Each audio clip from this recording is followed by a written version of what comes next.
I want to get back to Venezuela. As you may have heard, I say that the end game has arrived. Joining us now is retired Lieutenant Colonel James Reese. James, you served in South America. You know what's going on inside that country right now. I want, please, for you to act as a reporter for us. Tell us what's going on in Venezuela right now. Stuart, good morning. Well, 20 years ago, Venezuela was the place to go. Everyone from the United States used to love to go down there. Their democracy, their capitalism was at an all-time high. And we worked for years down there in Venezuela with the Venezuelan police and the military. As you know, and most Americans know, that has crumbled over the last 20 years, and it now has turned into anarchy. Most of the people I worked with 15 to 20 years ago, before Hugo Chavez came in, they're dead. They were hunted down by those socialist regimes and killed. All of the companies now we're working with down there now, especially American or international companies, their companies are lost leaders down there.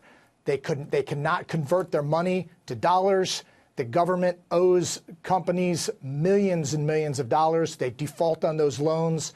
So these companies now cannot convert any of that to taxes back in the U.S. It's complete anarchy.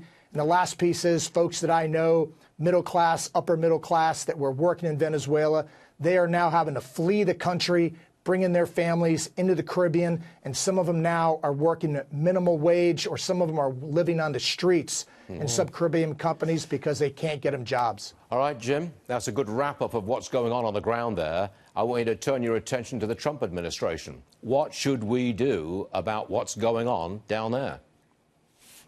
Well, one key factor the Trump administration has to look at is this becomes a national defense issue. When a country goes into anarchy and it starts to collapse, we've seen it before. Narco-terrorism, terrorism starts to move in because the government looks for ways to get money. There's already leaders in the Venezuelan government that have been notified for drug trafficking. So right now, as that country fails, we have to watch that it does not become a safe haven for terrorism. Okay. Do you think we should intervene in any way, shape, or form? Well, it's difficult because, we have, the